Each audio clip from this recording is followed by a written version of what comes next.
We're asked to sit here and believe him with a straight face that paying someone who's in a distressed position 100% of what they say their assets are worth is in the best interest of the taxpayers.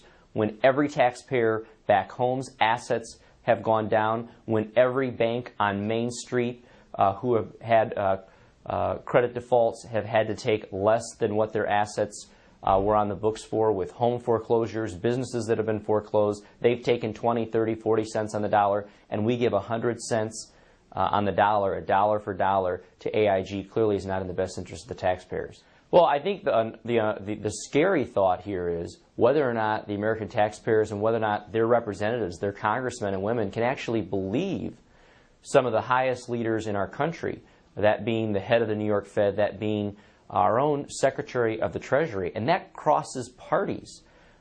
This isn't just a Republican or Democrat issue. I mean, we're talking about Secretary Paulson under President Bush and Secretary Geithner under President Obama, who have created a lot of doubt in this committee about whether or not they were actually looking out for the best interests of the taxpayers.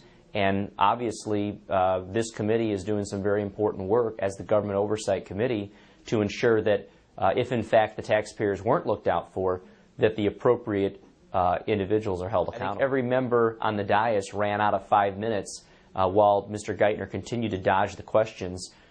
We need more than 5 minutes to get to the bottom of this, and I hope that the administration and Secretary Geithner will come back for further follow-up. One last question. Based on today's hearing, was this backdoor bailout an abuse of taxpayer dollars in your opinion? Absolutely, it was an abuse of taxpayer dollars. When private dollars at banks, as I described earlier, got 20 and 30 cents on the dollar for their assets, and we used public money, taxpayer money, to give AIG 100 cents on the dollar, clearly it was an abuse of taxpayer dollars.